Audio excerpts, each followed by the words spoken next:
Welcome. I am Jakara Ann Holman, and I represent none other than myself, Jakara Ann Holman, and News on Purpose. Today, we're going to cover everything you should know about what's happening in the world. I apologize for the tafu. My prompter didn't want to work, so then I had to move everything from the big DSLR camera, which is lovely, to my nice computer camera, which is also very lovely. And I thank you for joining today. This video covers things you should know. It would include reports from various news sites. It will debunk some of the trending topics that includes false information, and it would include some inspiring scenes happening in these days, because we definitely need some inspiration at this time. With News on Purpose, you're getting news with purpose, personality, and a pulse. Hey.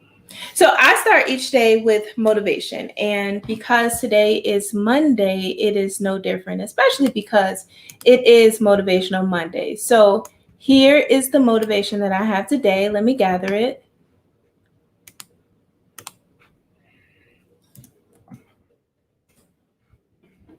Okay, so the word for today is, we can't heal the world today. We can begin with a voice of compassion, a heart of love, and an act of kindness. And that's the word. So remember that as you're going through your dealings and your everyday struggles. First of all, I want to commend the successful events that took place this weekend. I attended a very successful event by the NAACP president, Leslie Redmond. It featured Rhapsody and some amazing local talent. Also, events that I was looking forward to but did not get to attend was the BIPOC Mothers March, but I watched the lives and oh baby, it was huge. And I am just in admiration of the women's and the greats that put that on. And then following that event, there was a youth rally that took place. Again, I unfortunately was unable to attend because my energy was just spent. Sometimes you have dealings with families, and as an empath, those dealings can just take everything out of you. And so because I love so hard, sometimes my energy gets spent in that love that I give. So let's talk about the news today. World news, what's happening? Today is the 100th anniversary of the Duluth Lynchings that took place in Minnesota in the city of Duluth. So 100 years ago today, on June 15th, 1920, a lynch mob killed 3 men in Minnesota.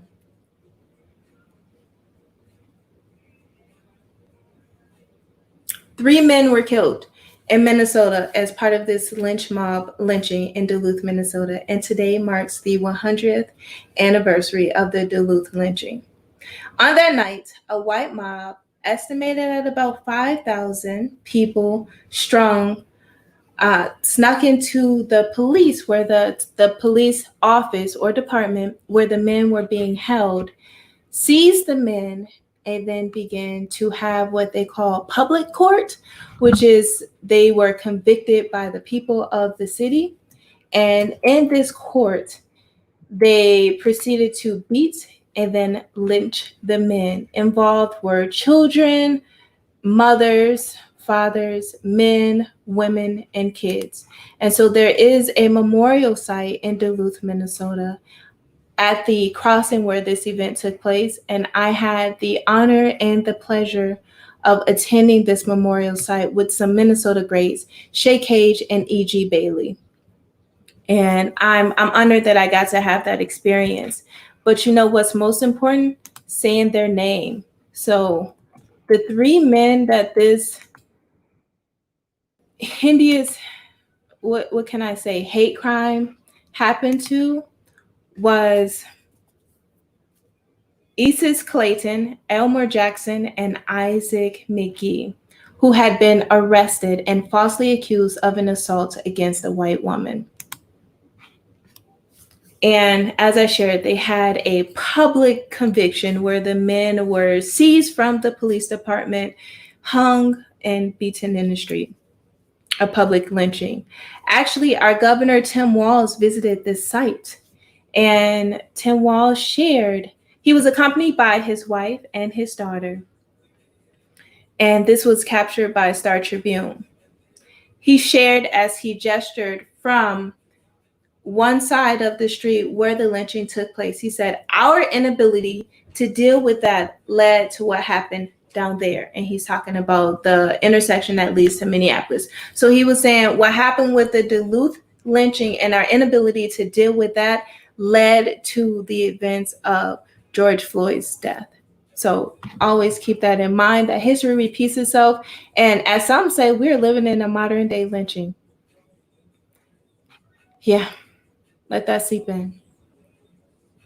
It's hard to receive the news, and that's why I wanted to have and create this channel so that we can share our own stories by our own brown bodies. Breonna Taylor, who was a young lady, Black and beautiful, I may add, whom was killed by the police mid-March, recently had what would have been her 27th birthday. And it's so sad. I struggled coming into my 28th birthday because my own best friend was murdered at the age of 27, and I knew that she wasn't going to see her 28th birthday. So singer and songwriter Solange Knowles, the sister of Beyonce Knowles, and very known for her album or single, Don't Touch My Hair, Baby, Don't Touch It. It's fabulous, but please don't touch it. Solange wrote a heartfelt letter to Breonna Taylor. And it reads, I want to be more like Breonna Taylor, a better sister, friend, and human. More kind, more positive, more intentional, less judgmental, less fazed by shit that doesn't matter. More dependable and moving with more care, light and love. She ended by saying, I want to be more like you, Breonna. Happy birthday, beautiful one. So she got this because Breonna's family shared that Breonna was sweet. Breonna was a great friend. She was dependable, and she was just a sweet light. And so that is information that Solange took into writing that beautiful, heartfelt letter to Breonna Taylor. In response to the events surrounding George Floyd's incident, which involved, or is it an incident or was it a murder? Let me start again. In response to the events surrounding George Floyd's murder, which involved Officer Derek Chauvin, a white cop, who murdered an unarmed Black George Floyd in Minneapolis by strangulation.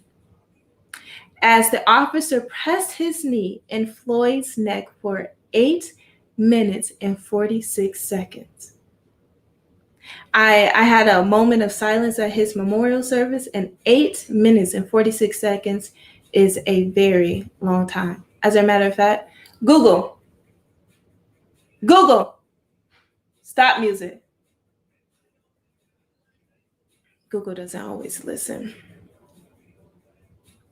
At least 7 police officers have reported to have resigned their positions, with another 7 in process amid protests over police brutality. Exit interviews report lack of support by leadership. You know, every time I look at this image of what is taking place in Washington, D.C., I just smile. So if you didn't know, let me share some insight with you. D.C. Mayor Muriel Bowser painted a message in a big way. The road right outside the White House. I mean, you have to travel this road to get to the White House. She painted in, let me paint it for you, in big, bold, gold, yellow letters, spanning 2 blocks long, over 2 lanes. Black Lives Matter. Then they relabeled that section Black Lives Plaza. The president has attacked DC Mayor, labeling her incompetent. As the city pushed back against federal law enforcement, the White House claimed he wanted to appeal to Black voters. Because Trump has a Black friend or friends. But as a whole, the White House refused to address systemic racism and underlying issues, which, in a way, the president has handled this incident and several others like it unjustly. Speaking of the Trumps, Ivanka has been canceled. Ivanka was scheduled to give a virtual commencement speech to students in Kansas at Wichita State University and WSU Tech.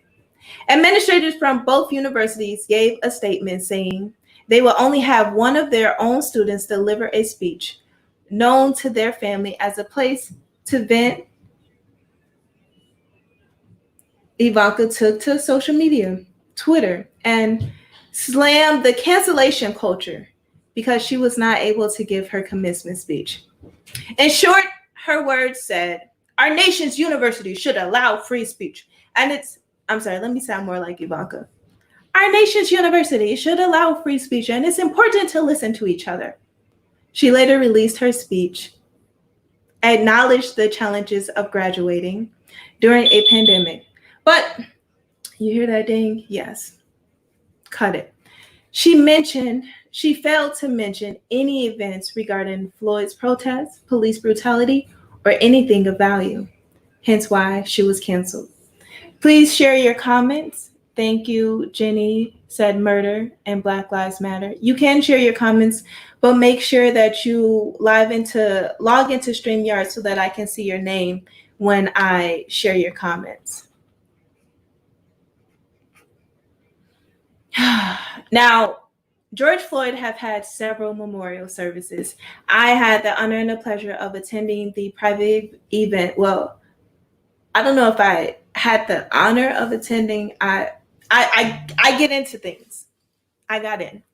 So I attended the private memorial ceremony here in Minnesota for George Floyd. It was star-studded.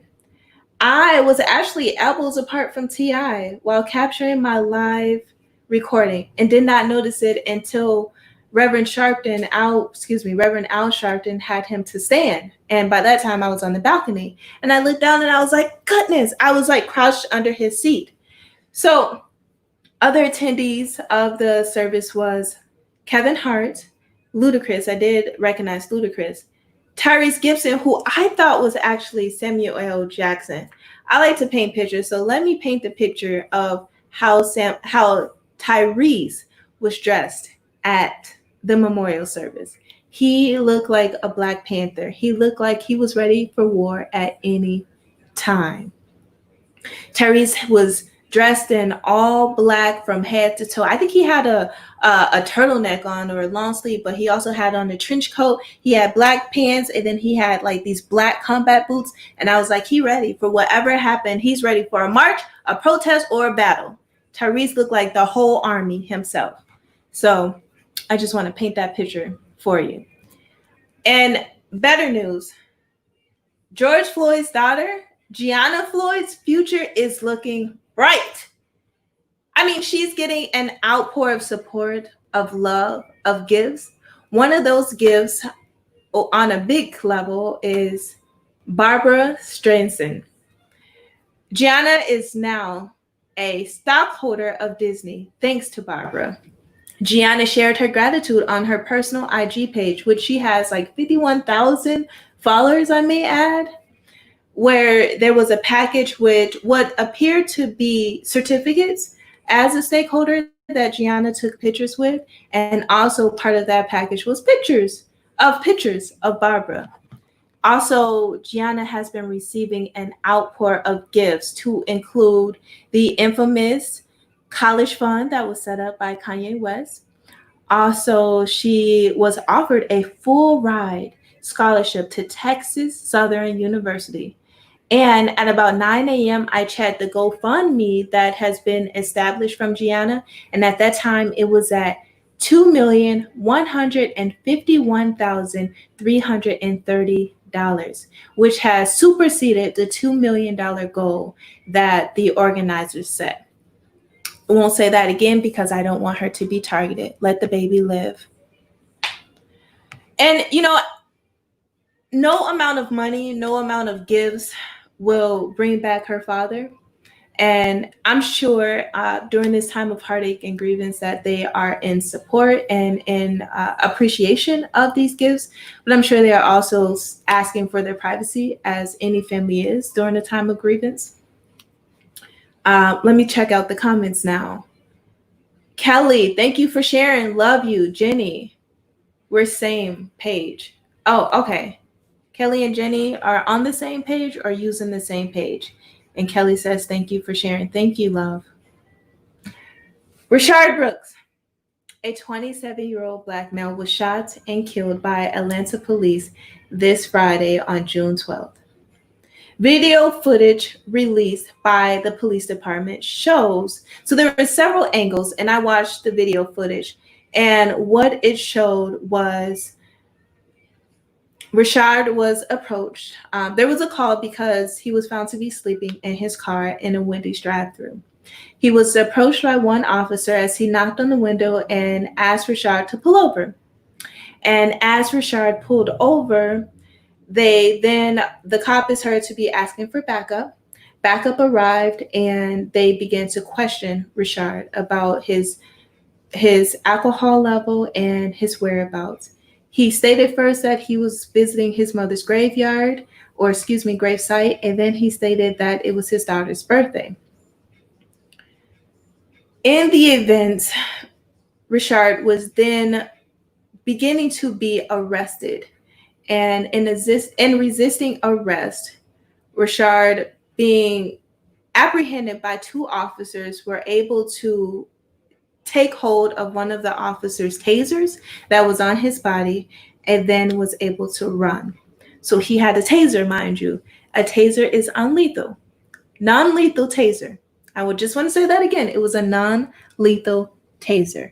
But he did capture one of the officer's tasers and proceeded to run away.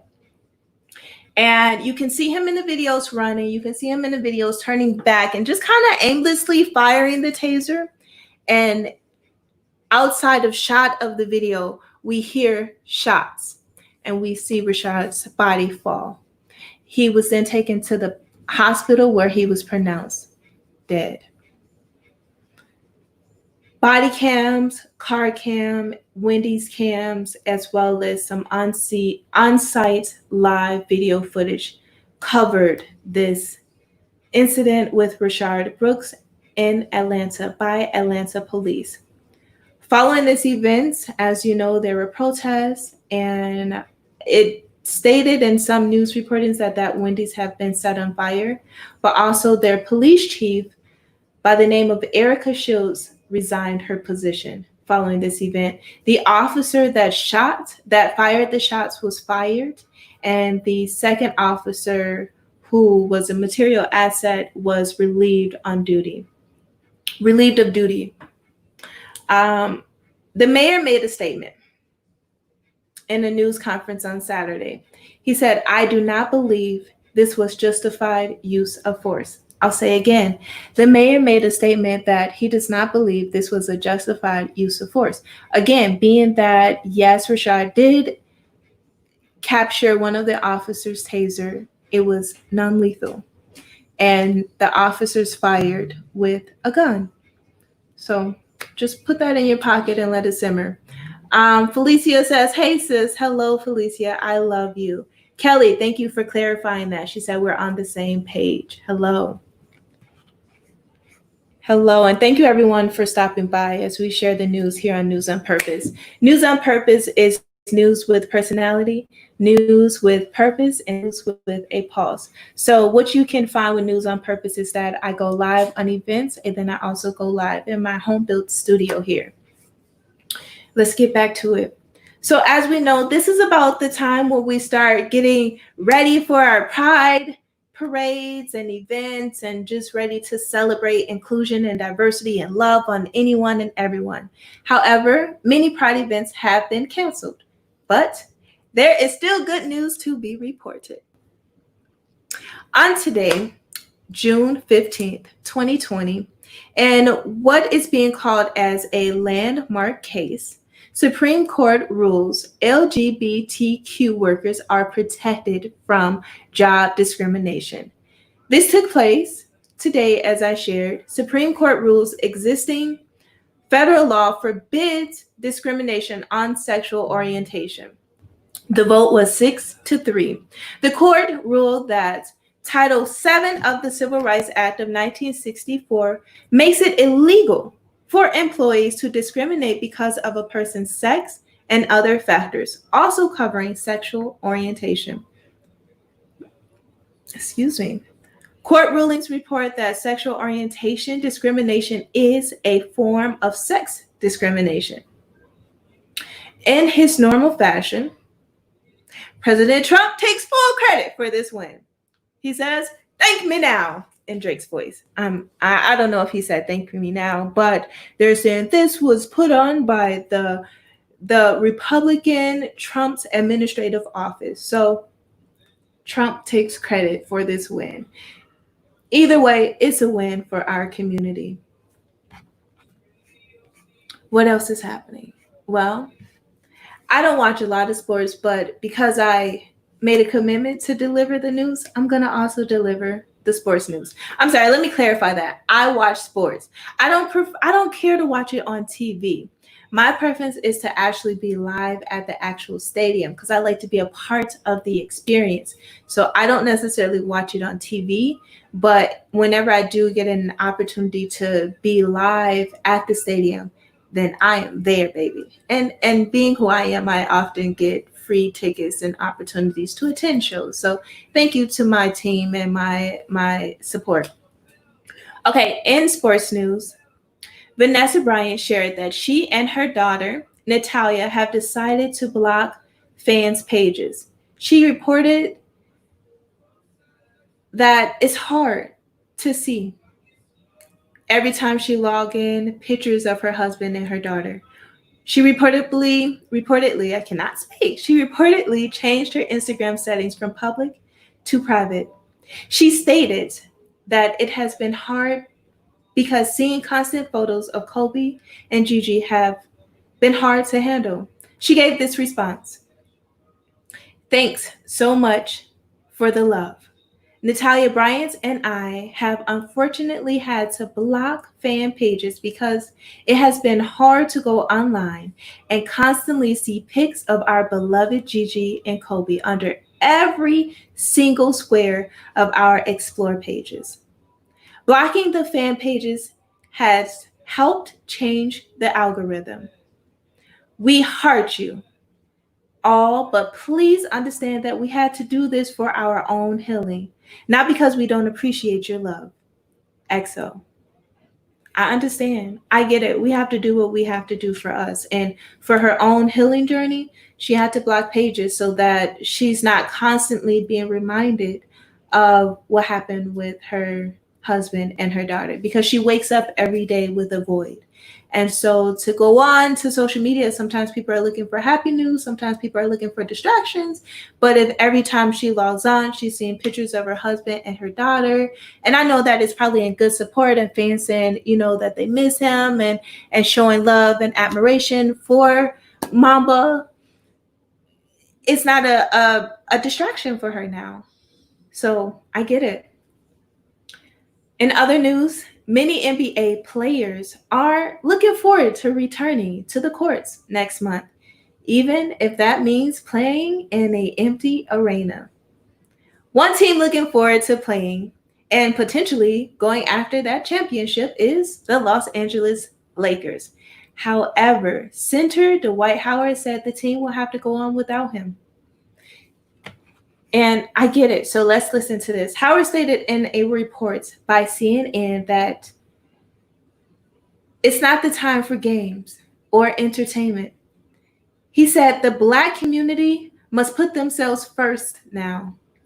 He stated basketball and entertainment will be a distraction at this time. It has been reported that also Kyrie Irving, the Brooklyn Nets guard, lobbied on a conference call with over 80 fellow players to sit out the season as a protest against racism. One member in opposition of this was LeBron James, who opted to not get on this call. LeBron believes that playing will not negatively impact his advocacy. The NBA intends to resume the season at the Disney World Resort near Orlando, Florida. Training camp is scheduled to resume July 9th through the 29th with a start to the season on July 30th. There is a new revolution. The Confederate flag is coming down, down, down, down, baby. Down, down, baby. Ocean, a roller coaster. Okay, I don't really know that. But this flag for the Black community represents division, separation, and oppression. NASCAR has responded by banning the flag at all of its events. Thank you, NASCAR. This action was a win for driver Bubba Wallace. However, one driver who will remain nameless because you have to Google to find who he is anyways, chose to quit after this decision. Also coming down is the Christopher Columbus statues, many of which have been coming down at the state capitals, the St. Paul included, and they are coming crashing down with a rope around their neck. So that's a win. Because if you know the history of Columbus, you know that he really didn't give communities the pride and support that American news share. In entertainment news, John Legend and Alicia Keys announced a Juneteenth versus battle. If you have been living under a rock like my mother and don't know what Versus is, Versus was started by Timbaland and Swiss Beats, two music icons, in a way to continue to keep great music alive. So I just hope that when they do this Versus battle, that they've checked their internet connection, that they have had a sound check, and they come ready. I know they will because they're professionals. Queen Latifah, one of my great idols, addressed in an ET Canada recording that she would like to see the film Gone with the Wind to be removed from streaming due to the depicted racism shown in the film. Though Hattie McDaniel did win an Oscar for Best Supporting Actress in 1940, Queen Latifah shared that she was not able to sit in the auditorium. She wasn't able to enter until right before receiving her award, and she wasn't able to write her own speech. She delivered a speech that was written by the studio. So Queen Latifah says the time is now. The time is now to remove anything that holds us in shackles, anything that keeps their knee on our neck. The time is now. This is not a win for our people because she still was not celebrated equally. Hello, Cece. Thank you for joining. Also, in entertainment news, Warner Brothers gave a statement on Friday that it is postponing two new releases, Christopher Nolan's Tenet, which was announced on Friday that Hollywood's reopening may have to wait at least 2 weeks. Tenet's originally scheduled release date was July 17th, but it has now been pushed back to July 31st. The second film to be pushed back was Wonder Woman 1984, which have received about 4 pushbacks. As a woman in film myself, I understand this struggle as my own films have been pushed back. Warner Bros. Chair did give a statement. He said, "When we greenlit Wonder Woman 1984, it was with every intention to be viewed on the big screen. And we are excited to announce that Warner Bros. Pictures will be bringing the film to theaters on August 14th. He stated, "We hope the world will be in a safer and healthier place by then." Okay, so this statement was given in March. And so as of Friday, the film has again been pushed back to now a release date of October 2nd. Also in the lineup to be pushed back is Batman. I don't know why I'm sharing that because it's not going to be released until 2021. What's happening this week? What can you get involved in? How can you be a part of history? Well, coming up this week in Twin City is Twin Cities Pride. Justice for George Floyd, defend Black trans folks. This event is hosted by MRAC, Minnesota Immigrant Rights Action Committee at Loring Park, MIRAC, Minnesota Immigrant Rights Action Committee, and it will take place at Loring Park and will begin at 10:30 a.m. Summary of the description mentions, I'm shortening it. It mentions the Stonewall was an uprising against police brutality. Now we are marching on the heels of the police murder of Tony McDade, a trans man just weeks ago whom was murdered. This event is pro-Black and pro-trans. It is anti-cops and anti-corporate. You can find this event on Facebook by typing in Twin Cities Pride. Also coming up is Juneteenth. Juneteenth was before known as June 19th and have been shortened as Juneteenth. Over years, Juneteenth is known as the Emancipation Day or Freedom Day. And it is just days away, as I shared, on June 19th. This Friday, and we can expect plenty of cookouts, barbecues, and gatherings, fireworks, especially for the Black community. So many people share and talk about and rave about Independence Day, but for the Black community, our Independence Day was Juneteenth. This was the day of emancipation where the last enslaved slaves were released. They were then it was announced by General Gordon Granger that slaves were to be released and slaves were to stay in their homes but become employees for wages and no longer slaves. So this, for the Black community, is the Freedom Day or the Day of Emancipation. I thank you so much for joining. Thank you for watching. I'm going to share the motivation of the day once again because it is Monday and because I like to start and end everything with motivation. So it is, we can heal the world today, but we can't heal the world today, but we can begin with a voice of compassion, a heart of love, and an act of kindness. Always remember to stop living to exist and start living on purpose. This is News on Purpose. I am your host, Jakara Ann Holman. I thank you for being along this journey with me. Have a great day.